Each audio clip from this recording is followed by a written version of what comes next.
simply serenade for things I must afford. Integrity is doing the right thing even when no one is watching. That quote from C.S. Lewis embodies this month's vehicle care RockStar. Clay Hoberecht, owner of Best Body Shop in Wichita, Kansas, grew up in a home where integrity was the foundation of the family. And upon that foundation, Clay built himself and his business. Now he's setting the stage, inviting others to join him in improving the integrity of the collision repair industry. We'll talk with Clay to learn more about how his upbringing and hard work have shaped him and made the best body shop, well, the best body shop in Wichita.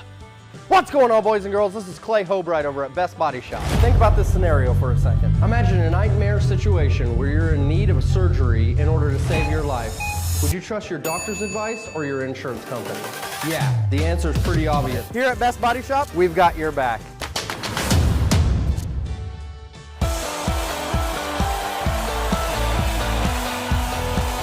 Hey, let's talk about integrity a little bit. Where does that come out in your life? Either at home or at the shop or in other business pursuits. What does that mean to you as kind of a core there? What, integrity? Yeah. I was just raised by a father that poured a cement foundation of integrity in my life. In fact, I've actually, I kind of joke with some of my friends, especially back when I went through a party phase and I wasn't always full of integrity, but there were certain times where I remember thinking to myself that I wish I didn't know that this was wrong because of that foundation. There was always this compass, internal compass of knowing the right from wrong. And it's always been very, very, very clear to me. I might not know how to go about starting a business or doing certain things, but I always know what's right and what's wrong. Good. Not only did Clay learn integrity from his father, but he was also exposed to the entrepreneurial mindset since he was a child. His father owned a couple of businesses that, according to Clay, had a massive influence on his out-of-the-box thinking, and his mom reinforced that with a significant amount of confidence with her constant reassurance. Every job that I've ever had, I always see what's wrong and things that should be fixed. And in the majority of the jobs that I had, I mean, I'd be sweeping a floor of a body shop and I'd say, hey, if we move this over here, we do this. I was always diving into things. And I remember my boss is just going, dude, you sweep floors, go away. And so there was always this itch that I couldn't scratch until I was in my own shop. I think the entrepreneurial word or entrepreneur word is overplayed now. It's like everyone wants to be an entrepreneur. I personally, I think it's more of a plague than it is. I mean, it's something that sometimes I've talked. I mean, you talk to my wife. There's times 3 o'clock in the morning where I'm like, I just wish I could be like everybody else. I wish I could just get rid of this. I just want to just blend in sometimes. But then there's this unbelievable thing that lives inside you that just says you are the one that has to change that. You are the one, and there's this burden that you feel responsible to do it. And then when you start doing it, you actually get an energy and a fueling point that you don't get anywhere else. And so going from shop to shop and working for other people and then going in and finding out, wait a minute, there is no boss to tell me to not change this. But then also knowing that is on my shoulders. I will tell you that the COVID thing, when we made the decision to go all in and remodel the whole place and shut down, at that moment, I had a significant amount of people, especially afterwards, that said, wow, that was gutsy, that was bold, and to be 100% frank and honest, it just felt like another Tuesday. For all the freedom that entrepreneurship brings, it also comes with a hefty emotional price. But in Clay's case, his wife Barbara has been a pinnacle person in his life that has supported the roller coaster of owning his own businesses. Because you've mentioned your wife a couple times here and how she works with you at the shop. Can you tell us about that? How does that relationship work where it's work, it's home? How do you two make that work? Well, number one, we don't believe in a separation between work and home. We believe in like the same blood that's flowing through us at work It's the same blood flowing through us at home. If your work life has problems, we'll work on it. If your personal life, and again, it's the same. You can't work 20-hour days all the time and sustain a healthy family. And so my wife has been an absolute, like, if you talk about RockStar, that's who should be sitting here. Because while I'm out there doing the cameras and telling people about this stuff, she's the one that's picking up the mess. She's the one, like, we started a new company shortly after me leaving operations at Best Body Shop. I started another company called Wichita Wagyu, where we're selling beef and Wagyu items. And I've got this great idea, and it is a good idea, and the market needs it. Sales are showing that. But she's the one that's doing all the licenses, and she's the one that's getting the USDA stuff and all the stuff. And so again, throughout the history of Barb and my relationship with her, she's been the foundation. Nothing would happen without her being there. Let's talk Wagyu. Let's lay some groundwork, and let's pretend, and we're not going to have to pretend very hard, that I don't know what Wagyu is, or explain it to me like I'm a top. Well, I'm just now learning about it myself. I've been a purchaser of Wagyu for quite some time. I've never really got to know what it is, other than the fact that it's more delicious than anything I've ever had. The word Wagyu just means beef in Japan, in Japanese. And the way that they raised and bred their cows were much different than Americans, and it made an intermuscular marbling. It's supposed to be healthier for you. I know that for me in particular, the place that we get it from, there's no hormones, no antibiotics, no preservatives. So I'm learning a lot about the health industry, or about the food industry, and how bad it is for your health, especially some of the stuff that's sprayed on our foods. And so we're going with this as much more holistic, but that's not why I started it. I started it because it was awesome. Clay got into the Wagyu business after several years of already being an entrepreneur. But his entrance into the collision repair industry was a bit rockier. So I've always had a little tinkering in a garage, whether it was my dad's garage or a 2-car garage. When I moved out, I had my own thing going on, but I got into the collision repair business because at about 16, 17 years old, I'm in the back of my dad's car. We're driving, I have my head up against the window, and I remember thinking, I've got to get a job. My dad always had businesses that I worked for, and I had to get a job that wasn't working for him. I wanted to do my own thing. I wanted to go get my own job. And I remember we drove by a body shop, and the garage door was open. And I remember staring into the garage door, seeing the cars, and kind of just wondering, I wonder what goes on there, and being really intrigued. So it all started with just like a curiosity.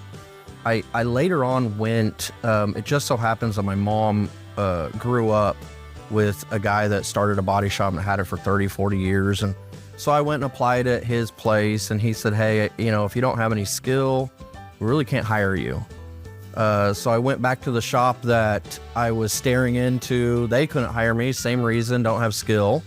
I later on went to every single body shop in Wichita, Kansas, and every single body shop said the same thing. If you don't have skill, we can't hire you. And I said, well, can I go to school for it? And I said, oh, no, don't go to school. It's the worst thing you could do. And I'm like, so how do I develop this skill thing?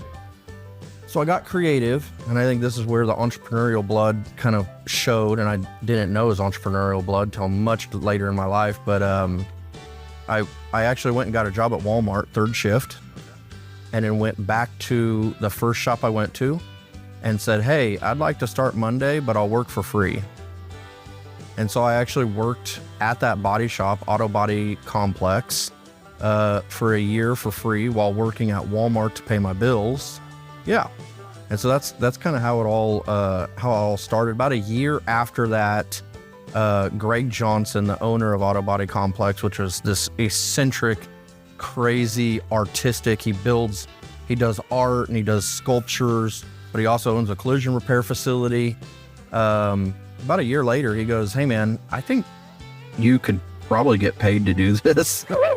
he was like slipping me $100 bills every once in a while. But Yeah. I was so engrossed into learning the skills. And he was awesome. Well, Best Body Shop. Yep. That's a hell of a name. Yeah. Can you tell me? I mean, is that, is it, what does that mean to you? Is it marketing? Is it, what do you strive for? I mean, best. I started working at a hot rod shop, and that really sparked an interest in me, especially the fabrication side. When I started my own shop, it was actually C. Hoberecht for Customs. It's a mouthful, but my name is Clay Hoberecht, and it kind of was a play on words, kind of an attribute to my grandpa that had a company called C. Nestor for Signs. So I kind of, this whole thing, but then I got really sick of having to explain it to like parts vendors and explaining it to customers and having to spell it. I'm like, this isn't right. I think it was like a year, maybe 2 years into starting my shop up in a retail setting. I had a few employees, and my employees would always come to me and ask, what should we do here? There's a lot of variables, especially in the collision repair world, but in the hot rod world as well. What's the best thing to do here, and I remember I always answered the same way, like what's best for the customer, what's the best way. And I remember one of my employees getting pretty pissed off, and he goes, why don't you just call the place Best Body Shop? And I went, I like that idea. So I changed the name to Best Body Shop. We later on grew out of the hot rods and became collision, and really just modern collision alone is what we're doing now. So going to that point when you decided you were going to make the leap and open your own shop, like what were some of the challenges there? What did it mean to you? I imagine you have a passion for this thing. You love doing the work. You go to start your own thing, and then you end up spending 90% of your time not doing the thing that you loved in the first place to get this thing off the ground. What was that transition like? Oh my God, dude, the road has been bumpy to say the least, and some of it because of my hard head. But I've learned a lot. So I went from a 2-car garage to, I found a building. I actually had a mentor friend of mine that introduced me to a guy that had a dyno shop. And this dyno shop owner needed some management help.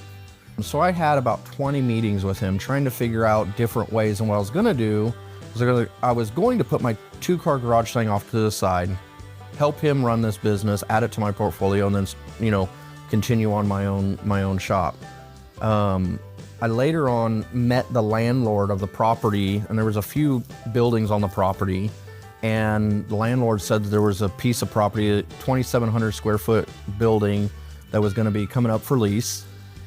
And so I kind of put that in the back of my mind. I kept meeting with this guy, and finally I went and looked at this place, and it was perfect for us. It had no running water, no bathroom. They called it the chicken house because there was chicken wires all over the place, exposed insulation, lighting that was horrible, fiberglass all over the floor because it used to be a boat shop. And I'm like, how much is rent? It was $1,000 a month. I'm like, okay. I had $1,000 to my name. So I spent everything, got into the shop, moved all my tools in. And that was about 10 years ago. Shortly after that, found out my wife's pregnant. So I went, man, this really has to make it. Now, to make it even crazier and make it even sweeter, what I didn't know is that same landlord leased out the property around that building. At one point, there were 6 or 7 tenants total. So I only had my building. I didn't have any parking. So my customers would roll in, and I'd have, some guy coming out of the other building saying, you can't park that's my parking stall. And then they'd park somewhere else and another person would come in. So I quickly learned that you had to have grit when going into business, and that not everybody's out to have your best interests. I had to learn about contracts, reading contracts. And so, yeah, we slowly started leasing out the property to just be able to park customers' cars, and then slowly leasing out areas where we could put a sign up. And yeah, it was a very challenging first couple years. That's another thing that I feel like you've had to learn, of how you work with people, how you manage people, and try to get the best work out of them, right? On the management side, culture's always been really, really important to us. early on, I ran into a guy that I fixed his Toyota Camry, and he came back and bought me a book called The 5 Dysfunctions of a Team by Patrick Lencioni. And I remember, I'll never forget this guy, Mark Ritter's his name. We fixed his car. He tells me, hey, I've got a book headed to you. He was really intrigued by what we were doing. And back then, you ever watch the movie Beautiful Mind? Mm-hmm, yeah. Little paper everywhere? Yeah. That's my office. You know, I had all these ideas and dreams. And Yes. so when he came in, he saw it. What I didn't know is that he was a team guy. He was a organizational health guy. He had been, he sent me this book. I read it back to back. I read it twice. He left a card. I called him. I'm like, who are you? We met at Starbucks, and I immediately jump in like, what do I have to pay you? I love what's in the book. I want to do this with my team. How do I do this? It's all about trust, vulnerability, you know, building a culture. And so he said, you don't have to pay me. And I'm like, what is this? You know, what's going on? Well, later on, I found out that he was the vice president of Bristol Myers Squibb, and had made a really good career. And now his hobby was helping people start businesses and building So he spent 2 years as my executive coach and helped me learn how to do something in the collision repair business and quite frankly in most businesses that don't exist, and building this culture around trust. And so, yeah, over the years that's developed. We've read now all 16 of Pat's books. We actually hired the Table Group in. We have an executive coach from the Table Group that works with us, and I'm actually not even at the shop anymore. I actually, one of the things that we learned at one of those Table Group offsites is that I'm not a very good manager, that I'm a good entrepreneur, I'm a good starting, but when it comes to systems and processes and the lack of a roller coaster, that's not me. And it took, again, I have a hard head. So it took 2 offsites where at one point the coach looks at my team and he looks at him and goes, is Best Body Shop always this volatile? And I'm over there going, what are you talking about? This is like normal. And they're like, this isn't normal for most people. So we actually hired in John. John was already working for us, but we brought him in and we started moving him more towards the general manager position. He had the management skills. The team really rallied behind him, and we were able to put him in power and move me into an owner role, which has been unbelievably freeing for me, and really put him in a position where he's really thankful to be in that position. Freeing, but was it difficult? So to be able to let go, to your point, and trust your manager, what was that like? It was hard. I mean, it was grueling at first. You know, you watch your cameras, you know, you're watching your employees, and you're not there anymore, and you're not really supposed to say anything, and you're looking at the numbers. But again, this is where having a coach right there has been unbelievably helpful, because there are times, like a good example is in the beginning of this transition, our coach Gordon, I remember calling Gordon one night and I'm like, hey man, I don't know when I should be butting in, when I shouldn't, because sometimes these guys, you know, you have to learn from failing. I know I did. And so, but I also don't want to abandon ship. Right.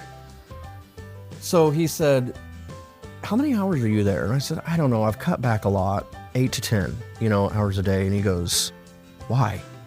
I said, what do you mean why? And he goes, well, aren't you the owner? Yeah. And I said, he goes, do you have a cell phone? I said, yeah. And he goes, does John have a cell phone? Yeah. He goes, do you live like really far away from the shop? I said, no, I live like 5 minutes away. And he goes, yeah, he'll call you. I was like, okay. And he goes, dude, you're going to drive yourself crazy.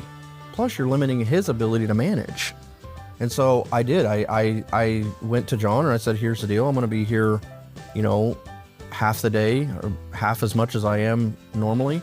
And what I noticed is he rise to the occasion because he didn't have somebody looking over his shoulder. I was able to make decisions that were easier for me because I was stepped back and out of the situation. Made a world of difference. Huge difference. Clay has also made a huge difference in the lives of others.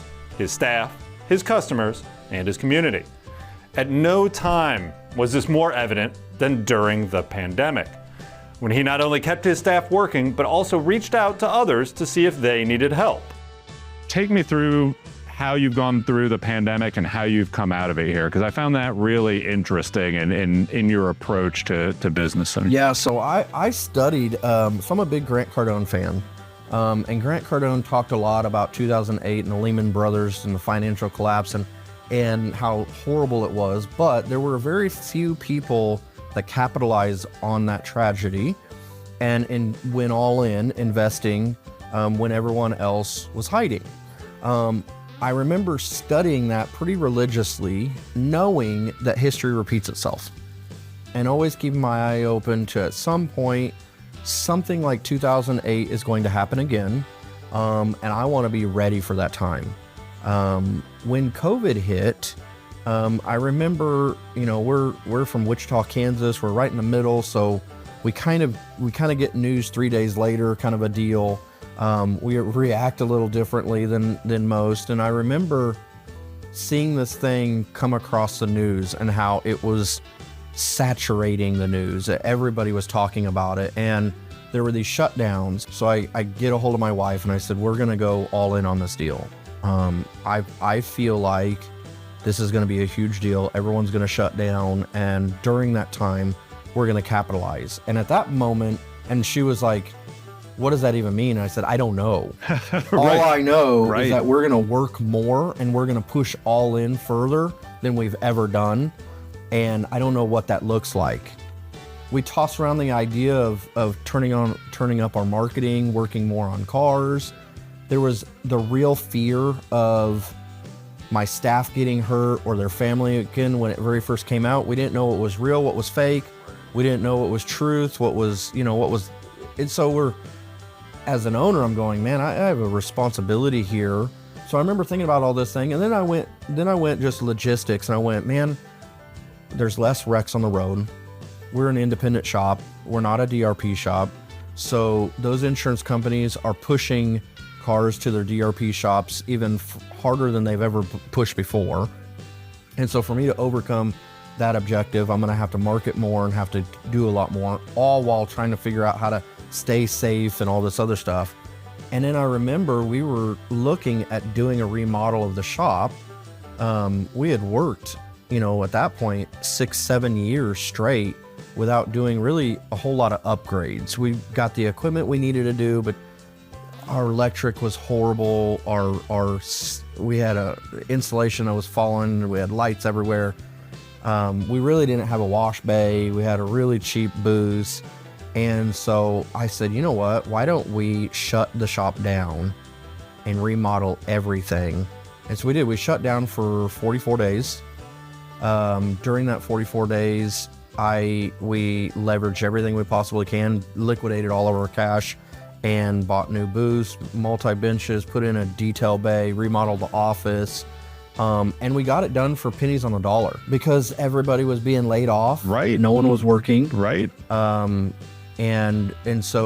during that time, we were getting people to come in that were, spraying the ceiling with, spray painting the ceiling or doing insulation.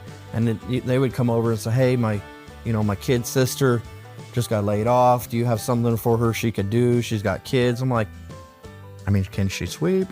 So we started bringing in people to help us.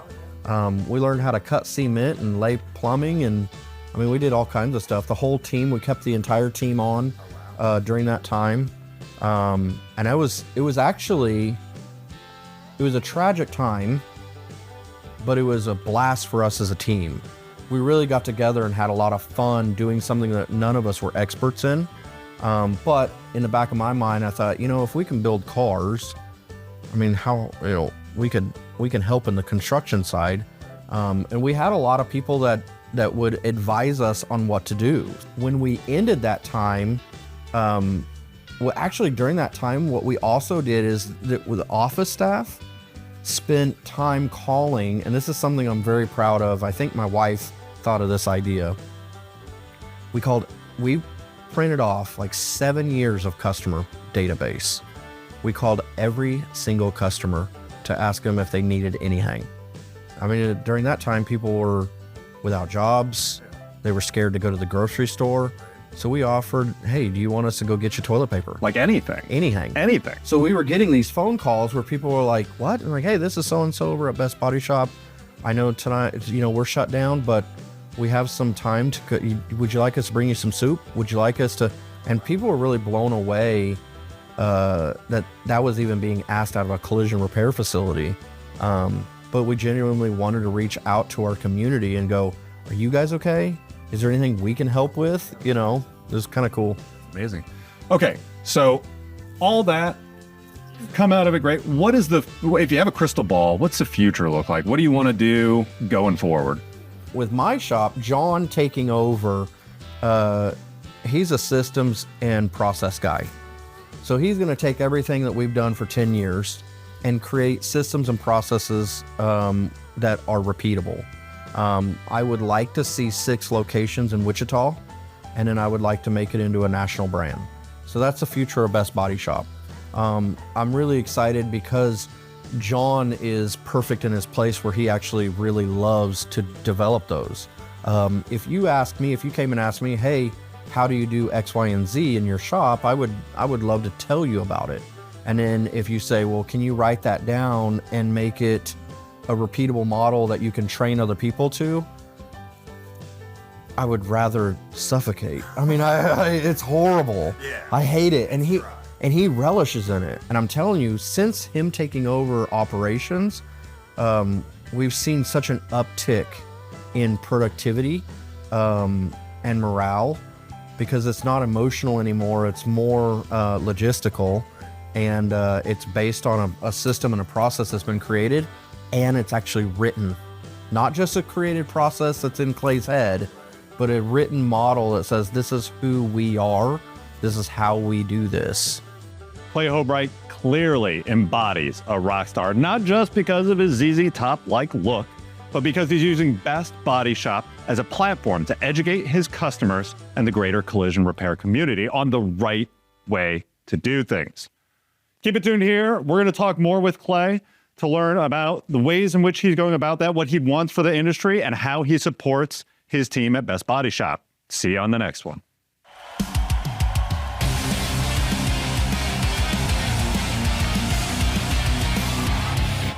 Okay, Clay, we're going to play a game. It's called B-Sides. We want to get to know you better here. I'm going to give you a series of choices. You tell us which you prefer. Are you ready? Yep, I'm ready. Okay, general questions. Honda or Chevrolet?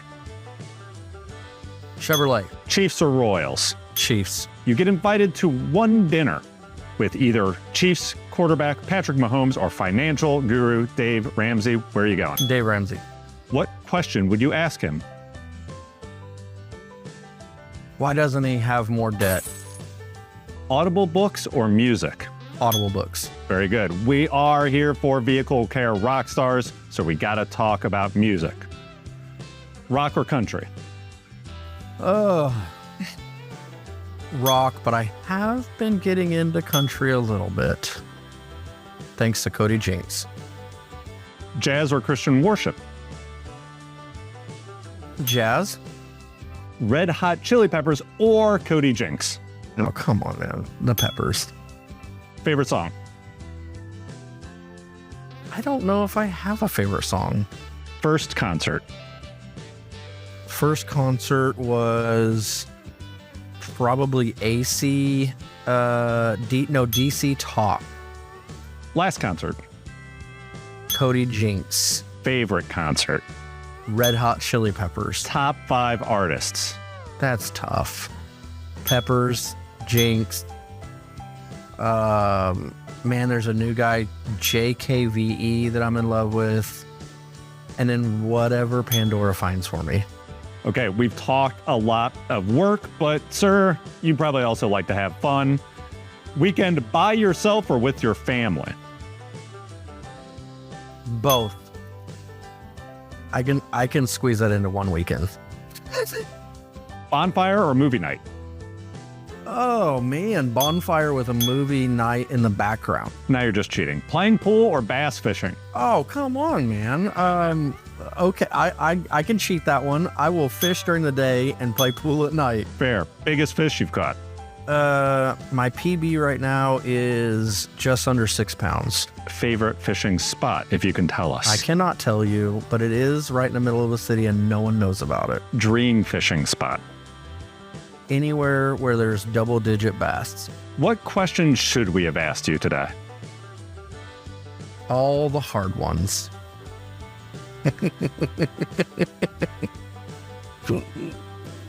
Nicely done. Thanks for doing this. That was it? That was it. We're good? We're good. Cut.